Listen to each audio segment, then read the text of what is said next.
નમસ્કાર બાળકો, સૌ મજામાં? દોસ્તો આપણે આપણા પ્રકરણ નંબર 13 ની ચર્ચા કરતા હતા અને પ્રકરણ નંબર 13 માં આપણે અજૈવિક કારકો એટલે કે અજૈવિક પરિબળોની ચર્ચા કરી ગયા. મુખ્ય 4 અજૈવિક પરિબળોની આપણે ચર્ચા કરી. કયા કયા? તો કે તાપમાન, પાણી, પ્રકાશ અને ભૂમિ. આ 4 અજૈવિક કારકો અથવા તો અજૈવિક પરિબળો, એનું મહત્વ અને એની સજીવો ઉપરની અસરોની આપણે ચર્ચા કરી ગયા. ઓકે, હવે આજે જોઈએ અજૈવિક કારકો સામેની પ્રતિક્રિયાઓ. એટલે કે સજીવ છે આ બદલાતા અજૈવિક પરિબળો સામે કેવી રીતે પ્રતિક્રિયા કરે અને કેવી રીતે ટકી રહે. જો મુદ્દાને થોડો સરળતાથી સમજજો, કારણ કે ઘણી જગ્યાએ વાક્યો કે શબ્દો આપણને અઘરા આપ્યા છે, પણ સરળતાથી સમજો તો એકદમ સહેલો મુદ્દો છે. સામાન્ય આપણે વાત કરીએ તો આપણે જાણીએ છીએ કે ઋતુ અનુસાર અથવા તો દિવસના સમયગાળા દરમિયાન તાપમાન કે પાણી કે પ્રકાશ બદલાતા રહેતા હોય. જેમ કે રણ પ્રદેશની વાત કરો તો દિવસના સમયે પુષ્કળ ગરમી હોય, જ્યારે રાત્રિના સમયે તાપમાન એકદમ નીચું જતું રહે. એવી જ રીતે ચોમાસામાં ભેજનું પ્રમાણ વધારે હોય, ઉનાળાના સમય દરમિયાન ભેજનું પ્રમાણ એકદમ ઘટી જતું હોય, શિયાળામાં તાપમાન નીચું જાય, ઉનાળામાં તાપમાન ઊંચું જાય. તો આમ નિવાસસ્થાનોમાં અજૈવિક પરિબળો સમયાંતરે બદલાતા રહેતા હોય. તો આ બદલાતા અજૈવિક પરિબળો અથવા તો બદલાતા પર્યાવરણ સામે સજીવ કેવી પ્રતિક્રિયા કરે જેથી કરીને એ ટકી રહે છે. જો સજીવો છે એમાં શિયાળા, ઉનાળા કે ચોમાસા દરમિયાન ખાસ ફેરફારો નથી આવતા અને ઋતુ બદલાય કે પર્યાવરણ બદલાય તો પણ મોટાભાગના સજીવો છે એ પોતાનું અસ્તિત્વ ટકાવી રાખે છે. કોઈ નિર્જીવ પદાર્થ હોય તો એને આપણે વધારે પાણી આપીએ, દાખલા તરીકે માટી છે તો એ નિર્જીવ છે, એને વધારે પાણી આપશો તો એ ઓગળી જશે, તડકામાં રાખશો તો એ સુકાઈ જશે. પણ સજીવોમાં આવું નથી થતું. સજીવો પોતાની શરીરની સમસ્થિતિ જાળવી રાખે છે અને બદલાતા પર્યાવરણ સામે કોઈક ને કોઈક પ્રકારે પ્રતિક્રિયા કરી અને પોતાનું અસ્તિત્વ ટકાવી રાખે છે. તો આમ આજનો આપણો જે મુદ્દો છે એની ચર્ચા છે અજૈવિક કારકો સામેની પ્રતિક્રિયાઓ. એટલે કે બદલાતા પર્યાવરણમાં સજીવો બદલાતા પર્યાવરણ સામે કેવી રીતે પ્રતિક્રિયાઓ કરે જેથી કરીને સજીવનું અસ્તિત્વ ટકી રહે. જોઈએ એની ચર્ચા વિસ્તારથી કરીએ તો જુઓ, પહેલો મુદ્દો કે નૈસર્ગિક નિવાસસ્થાનોની અજૈવિક પરિસ્થિતિઓ ક્યારેક ને ક્યારેક પરિવર્તન પામી શકે છે. અથવા તો એમ કહીએ કે જે કોઈ કુદરતી નિવાસસ્થાનો છે સજીવના, પછી એ રણ પ્રદેશ હોય કે જંગલ હોય કે સમુદ્ર હોય, તો એના અજૈવિક પરિબળો છે એ ક્યારેક ને ક્યારેક બદલાતા જ હોય. ઋતુ અનુસાર બદલાતા હોય કે દિવસ કે રાત્રિના સમયે એ બદલાતા જ હોય. તાપમાન, પ્રકાશ, પાણી એ બધું નૈસર્ગિક નિવાસસ્થાનોમાં બદલાતું રહેતું હોય. તો પછી આવા પ્રકારના નિવાસસ્થાનો કે જ્યાં પર્યાવરણ છે એ બદલાતું રહેતું હોય તો એમાં સજીવો કેવી રીતે તણાવપૂર્ણ પરિસ્થિતિનો સામનો કરે છે. ઓકે, હવે પર્યાવરણ બદલાય તો એ બદલાયેલું પર્યાવરણ સજીવને તણાવ પેદા કરે કે સ્ટ્રેસ પેદા કરે. જો આપણે પણ ઉનાળામાં સખત ગરમી હોય તો આપણને પણ એક તણાવ કે સ્ટ્રેસ પેદા થાય છે. એમ બીજા સજીવોને, પછી એ વનસ્પતિ હોય કે પ્રાણી, પર્યાવરણ બદલાય તો એમને પણ તણાવ કે તાણનો અનુભવ થાય. તો આમ જે નિવાસસ્થાનોમાં પરિસ્થિતિઓ બદલાતી રહેતી હોય તો એવા નિવાસસ્થાનોમાં આ બદલાતી પરિસ્થિતિ સજીવો માટે તણાવ પેદા કરે. તો સવાલ એ થાય કે આવી તણાવપૂર્ણ પરિસ્થિતિનો સામનો સજીવો કેવી રીતે કરે, અથવા તો આ પરિસ્થિતિમાં ટકી રહેવાની વ્યવસ્થા સજીવો કેવી રીતે કરે છે. ઓકે, પણ પહેલા આપણે એ સમજવું જોઈએ કે પરિવર્તનશીલ બાહ્ય પર્યાવરણ એટલે કે બદલાતું પર્યાવરણ સજીવોને શા માટે તકલીફ પહોંચાડે કે મૂંઝવણમાં મૂકે છે. તો કે બદલાતા પર્યાવરણને કારણે પ્રકાશ, તાપમાન કે પાણીની પરિસ્થિતિઓ બદલાય, પ્રમાણ બદલાય તો સ્વાભાવિક છે સજીવોના ચયાપચયની ક્રિયાઓને પણ અસર થાય, કારણ કે ચયાપચયની ક્રિયાઓ છે યોગ્ય પરિસ્થિતિઓમાં ઇષ્ટતમ રીતે ચાલે. પણ જો પર્યાવરણ બદલાય, જેમ કે એકદમ સૂકું પર્યાવરણ થઈ જાય ઉનાળા દરમિયાન, તો વનસ્પતિને પૂરતું પાણી ન મળે તો વનસ્પતિની ચયાપચયની ક્રિયાઓ છે એમાં તાણ કે અવરોધ પેદા થાય. પણ છતાં પણ વનસ્પતિઓ એની સામે ટકી રહેવાના ઉપાયો કરે જ છે. જુઓ ત્રીજો મુદ્દો કે સજીવોએ લાખો વર્ષના સમયગાળા દરમિયાન સ્થાયી આંતરિક પર્યાવરણ વિકસિત કર્યું છે. એટલે કે સજીવોએ લાખો વર્ષના ઉદ્વિકાસના ગાળા દરમિયાન પોતાની જાતને એવી રીતે વિકસાવી છે કે જેથી કરીને એના શરીરની અંદરનું પર્યાવરણ છે એ સ્થાયી રહે, અથવા તો એની પરિસ્થિતિ એકધારી જળવાઈ રહે.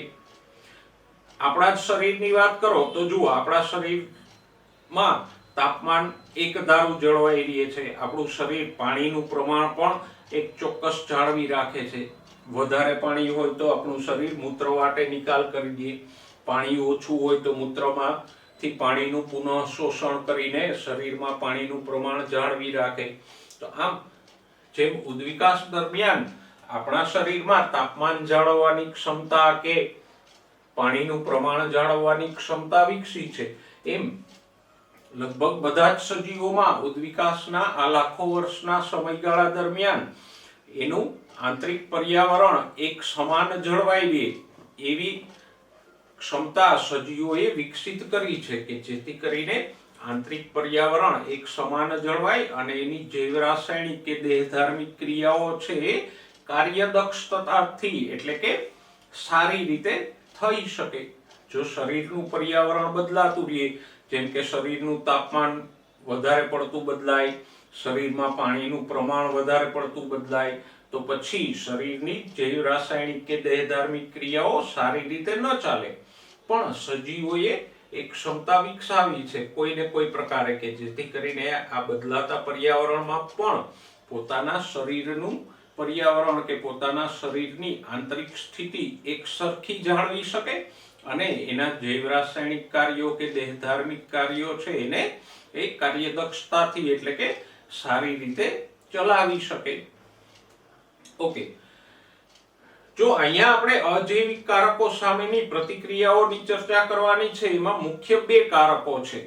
એક તો દેહ જળનું ઇષ્ટતમ તાપમાન, અથવા સરળ શબ્દોમાં કહીએ તો શરીરનું યોગ્ય તાપમાન જાળવવું, અને બીજું આશ્રુતિ સાંદ્રતા એટલે કે શરીરમાં પાણીનું પ્રમાણ જાળવી રાખવું. તો આમ સરળ રીતે કહીએ તો અહીંયા આપણે જે ચર્ચા કરશું એ આ બે પરિબળોને અનુલક્ષીને કરશું. કયા બે? તો કે દેહ જળનું ઇષ્ટતમ તાપમાન એટલે કે શરીરનું યોગ્ય તાપમાન જાળવવું, અને આશ્રુતિ સાંદ્રતા એટલે સરળ શબ્દોમાં શરીરમાં પાણીનું પ્રમાણ ચોક્કસ જાળવી રાખવું. તો તાપમાન જાળવવા અને પાણીનું પ્રમાણ જાળવવા માટે સજીવો કયા વિવિધ પ્રકારના ઉપાયો કરે છે એની ચર્ચા આપણે અહીંયા કરવાની છે. ઓકે, લાસ્ટ પોઈન્ટ જુઓ. સજીવ એના આંતરિક પર્યાવરણની સ્થિરતા કે સમસ્થિતિ એટલે કે એક સરખી સ્થિતિ જાળવવા પ્રયત્ન કરે, પછી ભલે બાહ્ય પરિબળો છે એ પ્રતિકૂળ હોય અને એની આ સમસ્થિતિને બગાડવાનું વલણ ધરાવે, એટલે કે બાહ્ય પર્યાવરણ ભલે ગમે તેવું હોય, દાખલા તરીકે બાહ્ય પર્યાવરણ એકદમ સૂકું હોય તો એ સજીવ એવા પ્રયત્નો કરશે કે એના શરીરમાં પાણીનું પ્રમાણ જળવાઈ રહે. અને એટલે જ જુઓ, કોઈ નિર્જીવ પદાર્થ પડ્યો હોય તો એને આપણે સૂકા વાતાવરણમાં મૂકીએ તો એ સુકાઈ જશે, પણ સજીવનું શરીર એમ સુકાઈ નથી જતું. જો વનસ્પતિઓ ઉનાળા દરમિયાન પણ જીવંત રહે છે, લીલી રહે છે, તો એ શેના કારણે? તો કે બાહ્ય પરિસ્થિતિ ગમે તેવી હોય પણ સજીવ છે પોતાનું આંતરિક પર્યાવરણ કે સમસ્થિતિ જાળવી રાખવાની ક્ષમતા ધરાવે છે. અને આ ક્ષમતા એ કેવી રીતે પ્રાપ્ત કરે છે એની ચર્ચા આપણે આ ટોપિકમાં કરવાની છે. આ સમસ્થિતિ જાળવવાની બાબતને આપણે એક ઉદાહરણથી જોઈએ તો જુઓ, મનુષ્યનું જ ઉદાહરણ લઈએ તો આપણે શું કરીએ? મનુષ્યના શરીરનું તાપમાન આપણે જાણીએ છીએ કે 37 નિશ્ચિત હોય, પણ જો આજુબાજુનું તાપમાન 25 હોય તો આપણને એ માફક આવે છે અને આપણું શરીર એમાં સારી રીતે કામ કરે છે. પણ હવે ઉનાળા દરમિયાન જ્યારે બહાર એકદમ ગરમી હોય તો શું થાય, અથવા તો શિયાળામાં એકદમ ઠંડી હોય તો શું થાય? તો આપણને મુશ્કેલી પડે છે ને વધારે પડતી ગરમી કે વધારે પડતી ઠંડીમાં. તો એવે વખતે મનુષ્ય છે એ શું કરે છે તો કે ઉનાળામાં એ કુલર કે એર કન્ડિશનરની મદદથી શરીરનું તાપમાન ઠંડુ રાખવાનો પ્રયત્ન કરશે અને શિયાળામાં હીટર કે સગડીના ઉપયોગથી એ ગરમી મેળવવાનો પ્રયત્ન કરશે. તો જુઓ, આ પણ એક જાતનો ઉપાય જ છે ને. ભલે મનુષ્ય પોતાની બુદ્ધિથી એને નિયંત્રિત કરે છે, પણ એર કન્ડિશનરથી ઠંડી મેળવવી કે શિયાળામાં હીટર દ્વારા ગરમી મેળવવી તો એ પણ એક જાતનો બદલાતા પર્યાવરણ સામે ટકી રહેવાનો ઉપાય જ છે. કુદરતી રસ્તો જુઓ તો આપણું શરીર કુદરતી રીતે શું કરે છે, ગરમી હોય ત્યારે પરસેવો ઉત્પન્ન કરીને ઠંડી મેળવે છે, ઠંડી હોય ત્યારે ધ્રુજારી ઉત્પન્ન કરીને ગરમી મેળવે છે. તો એ કુદરતી રસ્તો છે. પેલું એર કન્ડિશનરથી ઠંડી મેળવે અને હીટરથી ગરમી મેળવે, કુદરતી રીતે પરસેવાથી ઠંડક મેળવે અને ધ્રુજારીથી ગરમી મેળવે છે. પણ આ રીતે દરેક સજીવ છે એ બદલાતા પર્યાવરણ સામે ટકી રહેવાના પ્રયત્નો કરે જ છે અને ઉદ્વિકાસ દરમિયાન બધા જ સજીવોમાં એવી ક્ષમતા વિકસિત છે કે કોઈ પણ રીતે બદલાતા પર્યાવરણ સામે ટકી રહે અને પોતાના શરીરની સ્થિતિને એકધારી જાળવી રાખે.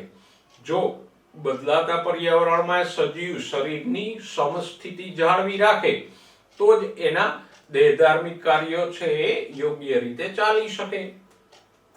ઓકે, હવે હમણાં આપણે વાત કરીએ એમ આપણે અહીંયા જે સમસ્થિતિ જાળવવાની વાત કરીએ છીએ કે અજૈવિક કારકો કે બદલાતા પર્યાવરણ સામે પ્રતિક્રિયાની વાત કરીએ છીએ, એ આપણે બે બાબતોના સંદર્ભે કરશું. કઈ બે બાબતો?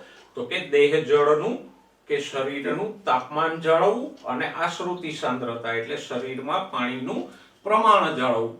આ બે મુદ્દાને લઈને આપણે ચર્ચા કરશું કે સજીવો કેવી રીતે તાપમાનની જાળવણી કરે છે અને કેવી રીતે આશ્રુતિ સાંદ્રતા એટલે પાણીના પ્રમાણની જાળવણી કરે છે. ઓકે, જોઈએ તાપમાન અને આશ્રુતિ સાંદ્રતાની બદલાતી પરિસ્થિતિઓ સામે સજીવ મુખ્ય 4 પ્રકારે નિયમન કરે.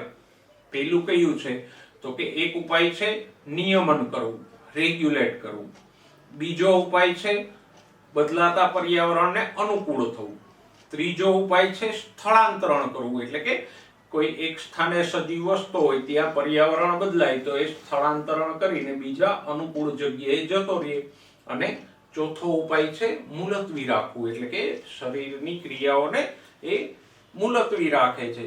વૃદ્ધિ વિકાસની ક્રિયાઓ પ્રતિકૂળ પરિસ્થિતિ દરમિયાન મુલતવી રાખે છે. ઓકે, તો આમ દેહજળના તાપમાનની જાળવણી અને આશ્રુતિ સાંદ્રતાનું નિયમન કરવા માટે સજીવ 4 પ્રકારે ઉપાયો અજમાવે. કયા? તો કે નિયમન કરવું, અનુકૂળ થવું, સ્થળાંતરણ કરવું કે મુલતવી રાખવું. જોઈએ એક પછી એક ઉપાયોને. સૌથી પહેલા મુદ્દાની વાત કરીએ, નિયમન કરવું એટલે કે સજીવ બદલાતી પરિસ્થિતિમાં પોતાના દેહજળનું ઇષ્ટતમ તાપમાન કે આશ્રુતિ સાંદ્રતાનું નિયમન કેવી રીતે કરે છે.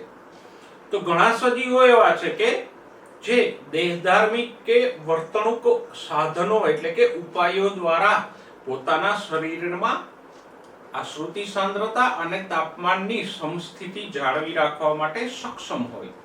એટલે કે એ દેહધાર્મિક ક્રિયાઓ દ્વારા અથવા તો વર્તણૂક સંબંધી ક્રિયાઓ દ્વારા પોતાના શરીરનું તાપમાન કે પાણીનું પ્રમાણ એક સરખું જાળવી રાખે. પછી પર્યાવરણમાં ભલે ગમે તેટલું પાણી હોય કે ઓછું પાણી હોય.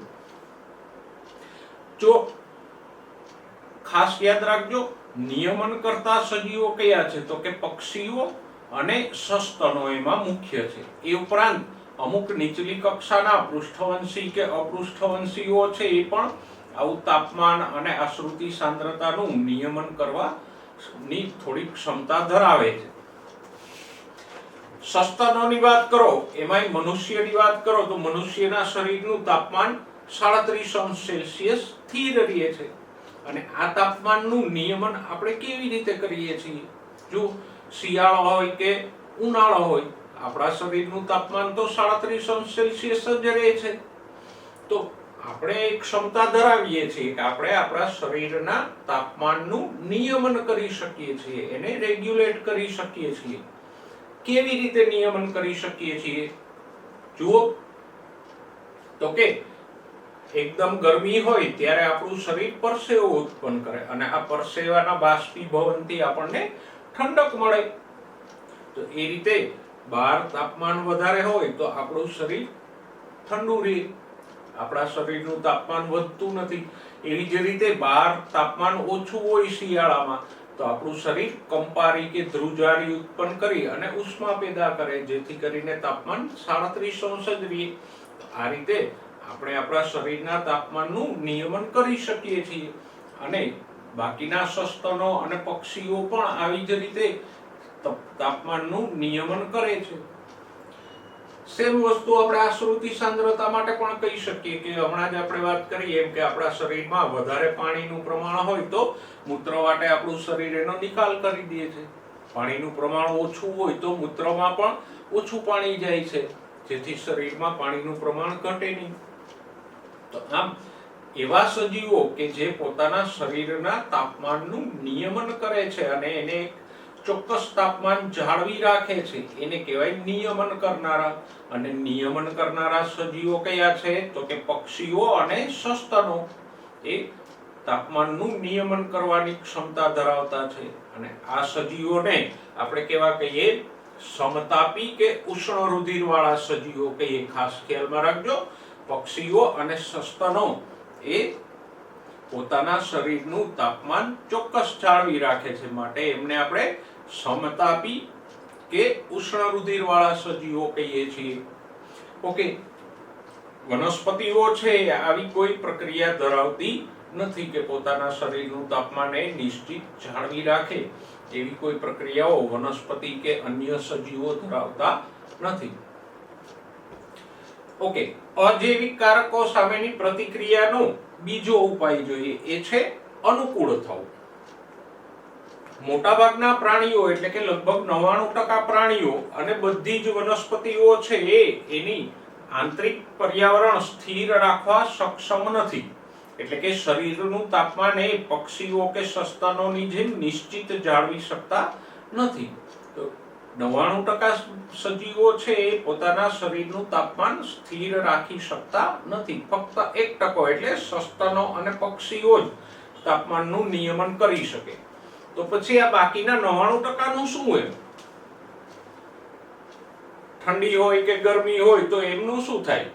તો કે આ પ્રાણીઓ છે એ અમુક હદ સુધી પોતાના શરીરનું તાપમાન પણ વધવા કે ઘટવા દે છે. જેમ કે શિયાળો હોય તો એ પ્રાણીઓના શરીરનું તાપમાન પણ અમુક અંશે ઘટી જાય. ઉનાળામાં અમુક અંશે શરીરનું તાપમાન વધી જાય. તો એને આપણે કહીશું અનુકૂળ થવું અથવા તો અનુસરવું. એટલે કે પર્યાવરણના તાપમાનને અનુસાર પોતાના શરીરનું તાપમાન પણ બદલે છે કે પર્યાવરણના તાપમાનને અનુસરે છે. અને એટલે જો ઘણા બધા પ્રાણીઓ છે તો એ તડકામાં બેઠા હોય ઘણીવાર. દાખલા તરીકે મગરમચ્છ કે એવા પ્રાણીઓ છે તો આપણે જોઈએ કે પાણીના કિનારે તડકામાં ઘણી વખત એ બેઠા હોય છે, કારણ કે પાણી ઠંડુ હોય તો એના શરીરનું તાપમાન પણ ઘટી જાય અને તાપમાન વધારે પડતું નીચું ન જતું રહે, એટલે એ સમયાંતરે આમ તડકામાં બેસે. તો આમ આવા સજીવો કે જે પોતાના શરીરનું તાપમાન નિશ્ચિત નથી જાળવી શકતા એને કહીશું આપણે અનુકૂળ થનારા અથવા અનુસરકો. ઓકે, તો આપણે અજૈવિક કારકો સામેની પ્રતિક્રિયાના 2 પ્રકાર જોયા કે અમુક સજીવો છે, પક્ષીઓ અને સસ્તનો જેવા, એ શરીરના તાપમાનનું નિયમન કરી શકે છે, જ્યારે બાકીના સજીવો છે એ આવું નિયમન નથી કરી શકતા, એ પર્યાવરણના તાપમાનને અનુસરે છે. તો હવે જુઓ ત્રીજો મુદ્દો. સવાલ એ થાય કે તાપમાન અચળ જાળવી રાખવું પક્ષીઓ કે સસ્તનોની જેમ એ સારી બાબત છે, પણ તો પછી બધા સજીવો કેમ ઉદ્વિકાસ દરમિયાન આવા નિયામકી ન બન્યા? 99% સજીવોમાં એક ક્ષમતા કેમ ના વિકસી? તો કે એના પણ ફાયદા ગેરફાયદાઓ છે. દાખલા તરીકે જો એક મનુષ્યનું જ ઉદાહરણ આપણને આપેલું છે કે ઘણા બધા લોકોને એર કન્ડિશનર નથી પરવડતું, તો એ ઉનાળાની ગરમીમાં શું કરે? તો કે પરસેવા દ્વારા ઠંડક મેળવી અને અનુકૂલતમ એટલે કે શ્રેષ્ઠ કરતા થોડીક ઓછી કામગીરીથી સંતોષ માની લે. એ પંખાથી ચલાવી લે, અથવા તો પંખો પણ ન પરવા હોય તો એ પરસેવા દ્વારા ઠંડક મેળવીને એટલી કામગીરીથી ચલાવી લે. ભલે એ એર કન્ડિશનરથી મળતી ઠંડક જેટલું શ્રેષ્ઠ નથી, પણ એ અનુકૂલતમ એટલે કે કામ ચલાવી શકાય એવું છે. તો આપણે આ ઉદાહરણથી એટલું સમજી શકીએ કે જે અનુસરકો છે એ પણ ભલે શ્રેષ્ઠ રીતે કામ નથી કરી શકતા, પણ બદલાતા પર્યાવરણમાં પોતાની સમસ્થિતિને કોઈ પણ રીતે ટકાવીને પોતાનું જીવન ટકાવી રાખવા તો સક્ષમ છે જ. જેમ મનુષ્ય જે એર કન્ડિશનર નથી ખરીદી શકતો, એ પણ પરસેવાથી થોડી ઘણી ઠંડક તો મેળવી લે છે. પણ આપણો મૂળ સવાલ એ હતો કે બધા જ સજીવો કેમ નિયામકો નથી બન્યા? 99% સજીવો કેમ તાપમાનના ફેરફારોને નિયંત્રિત કરી શકતા નથી? તો એમાં મુખ્ય પ્રશ્ન છે ઉર્જાનો. શરીરના તાપમાનનું નિયમન કરવા માટે સજીવે પુષ્કળ પ્રમાણમાં ઉર્જાનો ખર્ચ કરવો પડે. દાખલા તરીકે શિયાળામાં આપણને ધ્રુજારીથી આપણે ઉષ્મા ઉત્પન્ન કરીએ તો એના માટે પુષ્કળ પ્રમાણમાં ઉર્જા ખર્ચવી પડે, અને એટલે જ કદાચ શિયાળામાં આપણને વધારે ભૂખ લાગે છે, કારણ કે આપણે જે કંઈ ઉર્જા મેળવીએ છીએ એમાંની ઘણી બધી ઉર્જા ઉષ્મા ઉત્પન્ન કરવામાં શિયાળામાં વધારે જતી હોય. આમ ઉષ્મીય નિયમન કે ઉષ્માનું નિયમન કરવા માટે પુષ્કળ પ્રમાણમાં ઉર્જા ખર્ચાય. એમાંય નાના સસ્તનો, દાખલા તરીકે છછુંદરો કે એવા નાના સસ્તનો અથવા તો હમિંગબર્ડ કે ગુંજન પક્ષીઓ જેને કહીએ, એ શરીરનું તાપમાન જાળવી રાખવા માટે પુષ્કળ ઉર્જા ખર્ચ કરે છે. તો આમ બધા જ સજીવો છે એને આવો ઉર્જાનો ખર્ચ છે પરવડે નહીં, એટલે મોટાભાગના સજીવો નિયામકી નથી, અનુસરકો છે. તો આ એક મહત્વનું છે કે ઉર્જાનો ખર્ચ નિયમન કરવા માટે પુષ્કળ ઉર્જા વાપરવી પડે. એની સાપેક્ષે અનુસરકો છે એના શરીરનું તાપમાન ભલે બદલાતું રહે, પણ એમને ઉર્જાનો વ્યય નથી કરવો પડતો.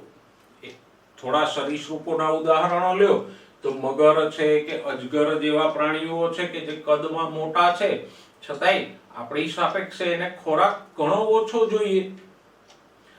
મગર કે અજગરને 4 મહિના કે 6 મહિને પણ એકાદ વખત પૂરતો ખોરાક મળે તો એનું કામ ચાલી જાય છે, કારણ કે એના શરીરમાં આમ ઉષ્માનું નિયમન કરવા માટે જે ઉર્જા વપરાય છે એ નથી ખર્ચાતી. જ્યારે સસ્તનોને વધારે ખોરાક જોઈએ, સસ્તનો કે પક્ષીઓને. શા માટે? તો કે એ મોટાભાગની ઉર્જા શરીરના તાપમાનનું નિયમન કરવા માટે ખર્ચે છે, એટલે નિયામકીઓમાં ઉર્જાનો વ્યય વધારે છે. જ્યારે અનુકૂળ થનારા કે અનુસરકો છે એમાં ઉર્જાનો વ્યય ઓછો છે. એટલા માટે જ મોટાભાગના સજીવો છે એ નિયામકી નથી બન્યા, પણ અનુસરકો છે. ઓકે, નેક્સ્ટ ટોપિક જુઓ, ત્રીજો મુદ્દો કે ઉર્જાનો વ્યય કેટલો થશે એનો આધાર શેના ઉપર છે? તો ખાસ ધ્યાનમાં રાખજો, સજીવના સપાટીનું ક્ષેત્રફળ અને કદના પ્રમાણની સાપેક્ષે હોય. એટલે કે સજીવનું કુલ કદ અને એના શરીરની સપાટીનું ક્ષેત્રફળ, એના રેશિયો આધારિત ઉષ્માનો વ્યય હોય. જેમ નાનું કદ હોય એમ સપાટીનું સાપેક્ષ ક્ષેત્રફળ વધારે હોય, મોટું કદ હોય એમ સપાટીનું સાપેક્ષ ક્ષેત્રફળ ઓછું હોય. દાખલા તરીકે જો આપણે 1 ઘન સેન્ટીમીટરનો એક બ્લોક લઈએ,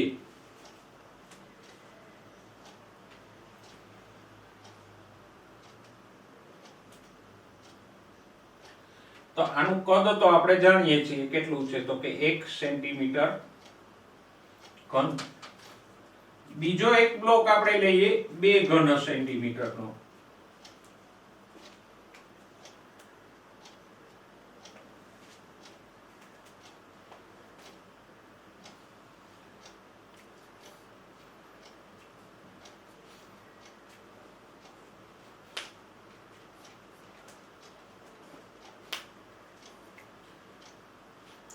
સોરી 2 ઘન સેન્ટીમીટર નહીં પણ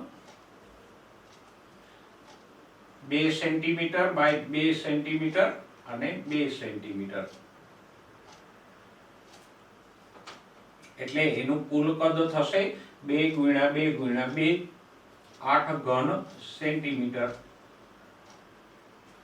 હવે બેની સપાટીનું ક્ષેત્રફળ લઈએ. આ એક ઘન છે એટલે એમાં કુલ 6 સપાટી હશે. તો 1 સેન્ટીમીટર ના હિસાબે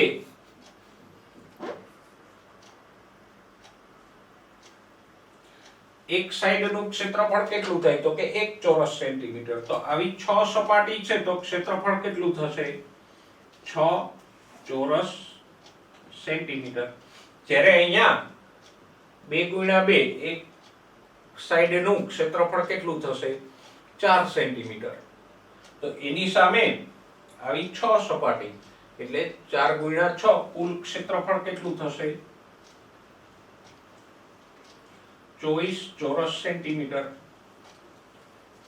તો જો અહીંયા કદ 8 ગણું છે પણ ક્ષેત્રફળ 6 ગુણ્યા 8 48 સેન્ટીમીટર સ્ક્વેર થવું જોઈએ, એને બદલે 24 છે. મતલબ કે આ જે નાનો ઘન છે એમાં કદની સાપેક્ષે સપાટીનું ક્ષેત્રફળ વધારે છે, પણ મોટું કદ છે તો કદની સાપેક્ષે સપાટીનું ક્ષેત્રફળ ઓછું છે. અહીંયા કદ 1 ઘન સેન્ટીમીટર છે જ્યારે ક્ષેત્રફળ 6 ચોરસ સેન્ટીમીટર છે. તો 1 ની સામે 1/6 નો રેશિયો છે. અહીંયા જુઓ 8 ની સામે 24 એટલે 1/3 નો રેશિયો થયો.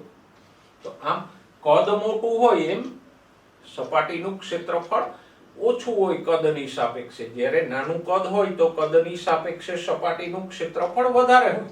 અને સ્વાભાવિક છે કે સપાટીનું ક્ષેત્રફળ વધારે હોય તો ઉષ્માનો વ્યય પણ વધારે થશે. તો આમ આપણા મૂળ મુદ્દા ઉપર આવીએ તો નાના પ્રાણીઓનું સપાટીય ક્ષેત્રફળ એના કદની સાપેક્ષે વધારે હોય, જેથી કરીને એ ઉષ્મા ઝડપથી ગુમાવે. એની સાપેક્ષે મોટા પ્રાણીઓમાં કદની સાપેક્ષે શરીરની સપાટીનું ક્ષેત્રફળ ઓછું હોય તો એમાં ઉષ્માનો વ્યય છે એ સાપેક્ષ રીતે ઓછો થશે. તો નાના પ્રાણીઓએ ચયાપચય દ્વારા ઉષ્મા ઉત્પન્ન કરવા માટે ખૂબ જ ઊર્જા ખર્ચવી પડે, જ્યારે મોટા પ્રાણીઓએ પ્રમાણમાં ઓછી ઊર્જા ખર્ચવી પડે. અને એટલે જ યાદ રાખજો, ધ્રુવ પ્રદેશ કે ઠંડા પ્રદેશોમાં નાના પ્રાણીઓ ઓછા જોવા મળે છે. જો હિમાલય જેવા પર્વતો હોય કે આર્કટિક પ્રદેશો હોય તો એમાં મોટા સસ્તન પ્રાણીઓ વધારે જોવા મળે છે, નાના પ્રાણીઓ ઓછા જોવા મળે. કારણ કે હમણાં જ આપણે વાત કરી એમ ધ્રુવ પ્રદેશોમાં ફરી એકવાર જોઈ લો, નાના પ્રાણીઓ ઓછા જોવા મળે છે. શા માટે? તો કે નાના પ્રાણીઓમાં કદની સાપેક્ષે શરીરની સપાટીનું ક્ષેત્રફળ વધારે હોય એટલે એ વધારે ઉષ્મા ગુમાવે, અને ઠંડા પ્રદેશોમાં વધારે ઉષ્મા ગુમાવે તો એ ન ટકી શકે. જ્યારે મોટા પ્રાણીઓમાં શરીરના કદની સાપેક્ષે સપાટીનું ક્ષેત્રફળ ઓછું હોય એટલે એ ઓછી ઉષ્મા ગુમાવશે. તો આમ શરીરમાં તાપમાનના નિયમન માટે ઊર્જાનો ખર્ચ થાય, પણ એ ઊર્જા કેટલી ખર્ચાશે એનો આધાર શેની ઉપર છે તો કે કદ અને સપાટીય ક્ષેત્રફળના પરિમાણો પર. અને એટલે જ મોટા પ્રાણીઓ છે એ ઓછી ઊર્જા ખર્ચશે, નાના પ્રાણીઓ વધારે ઊર્જા ખર્ચશે. ઓકે, નેક્સ્ટ ટોપિક જુઓ. ઉદ્વિકાસના સમયગાળા દરમિયાન સ્થાયી આંતરિક પર્યાવરણ જાળવી રાખવાના લાભ અને ગેરલાભ બંને ધ્યાને લેવાય. તો એની ચર્ચા આપણે કરી કે સ્થાયી આંતરિક પર્યાવરણ જાળવી રાખતા જે સજીવો છે, નિયમન કરનારા પક્ષીઓ અને સસ્તનો, તો એનો લાભ એ છે કે એના શરીરનું તાપમાન એકધારું જળવાઈ રહે છે, એટલે એના શરીરની દેહધાર્મિક ક્રિયાઓ સતત એકધારા દરે ચાલ્યા કરે છે. પણ નિયમન કરવાનો ગેરલાભ એ છે કે એમાં પુષ્કળ પ્રમાણમાં ઊર્જાનો ખર્ચ થાય છે. જ્યારે બીજા આપણે જોયા અનુકૂલકો કે અનુકૂળ થનારા છે એમાં ઊર્જાનો વ્યય ઓછો છે, પણ ગેરલાભ એ છે કે એમાં શરીરનું તાપમાન બદલાતું રહે છે, માટે ચયાપચયની ક્રિયાઓ છે એકધારી નથી ચાલી શકતી. ઠંડી હોય ત્યારે આવા સજીવોની ચયાપચયની ક્રિયાઓ પણ મંદ થઈ જાય. તો આમ નિયમન કરવાનો અને અનુસરવાના લાભ અને ગેરલાભ બંને છે. ઓકે, છેલ્લો મુદ્દો જુઓ. કેટલીક જાતિઓ એવી પણ છે કે જેણે નિયમન કરવાની ક્ષમતા વિકસાવી છે, પણ અમુક હદ સુધી. પરિસ્થિતિ કે તાપમાન અમુક હદ સુધી બદલાય તો ત્યાં સુધી એ પોતાના શરીરનું તાપમાન ચોક્કસ જાળવી શકશે, પણ એનાથી તાપમાનમાં વધારે ફેરફાર થશે તો એ પછી તાપમાનને અનુસરવા માંડશે. એટલે આ મધ્યમ કક્ષાના સજીવો છે કે જે નિયામકો નથી, અનુસરકો પણ નથી. આંશિક રીતે એ નિયામકો છે કે અમુક હદ સુધી એ પોતાનું તાપમાન જાળવી રાખશે, પણ પછી એ પર્યાવરણના તાપમાન સાથે બદલાશે.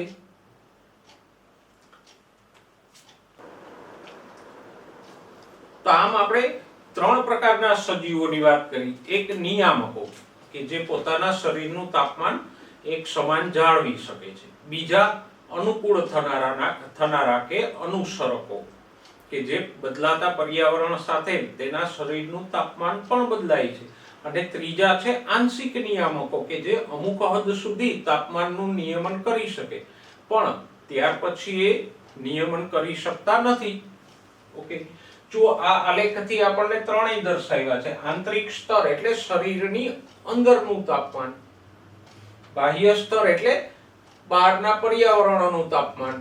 તો અહીંયા જુઓ, પહેલા આપણે આ નિયામકોની વાત કરી કે જેને આપણે રેડ લાઈન થી દર્શાવેલા છે. તો દાખલા તરીકે બહારના પર્યાવરણનું તાપમાન જુઓ વધતું જાય છે, પણ શરીરનું આંતરિક સ્તર એટલે કે આંતરિક તાપમાન છે એ અચળ જળવાઈ રહે છે. દાખલા તરીકે આ તાપમાન છે 37°C છે એવું આપણે માનીએ. તો બહારના પર્યાવરણનું તાપમાન ગમે તેટલું વધે પણ શરીરનું તાપમાન અચળ જળવાઈ રહે છે નિયામકોમાં. એની સાપેક્ષે અનુવર્તીઓમાં જુઓ, જેમ બહારનું તાપમાન વધે છે એમ આંતરિક તાપમાન પણ વધતું જાય છે. અનુવર્તી કે અનુસરકો જેને આપણે અસમતાપી કે શીત રુધિર વાળા કહીએ. તો એમાં બાહ્ય પર્યાવરણનું તાપમાન વધે છે એમ શરીરનું તાપમાન પણ વધતું ચાલે છે. અને આંશિક નિયામકો જુઓ, એ આ ગાળામાં તાપમાનનું નિયમન કરી શકે છે, પણ તાપમાન વધારે પડતું ઘટે બાહ્ય સ્તરમાં તો એ પણ અનુસરે છે અને એના શરીરનું તાપમાન પણ ઘટે છે. તો આંશિક નિયામકો છે એ અમુક હદ સુધી પોતાના શરીરના તાપમાનનું નિયમન કરે છે, પણ પછી એ ઘટતા તાપમાનને કે વધતા તાપમાનને અનુસરે છે. તો આમ તાપમાનના નિયમન માટે આપણે 3 પ્રકારના સજીવો જોયા. કયા? નિયામકો કે જેને આપણે સમતાપી કે ઉષ્ણ રુધિરવાળા કહીએ, દાખલા તરીકે પક્ષીઓ અને સસ્તનો. અનુવર્તીઓ કે અનુકૂળ થનારા જેને આપણે અસમતાપી કે શીત રુધિરવાળા કહીએ. અને આંશિક નિયામકો.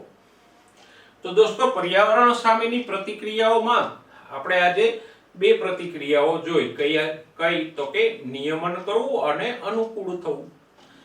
બાકીની 2 પદ્ધતિઓ છે પ્રતિક્રિયાઓની, સ્થળાંતરણ કરવું અને મુલતવી રાખવું, એ આવતા લેક્ચરમાં જોઈશું. ત્યાં સુધી સ્વસ્થ રહો, મસ્ત રહો અને ભણવામાં વ્યસ્ત રહો.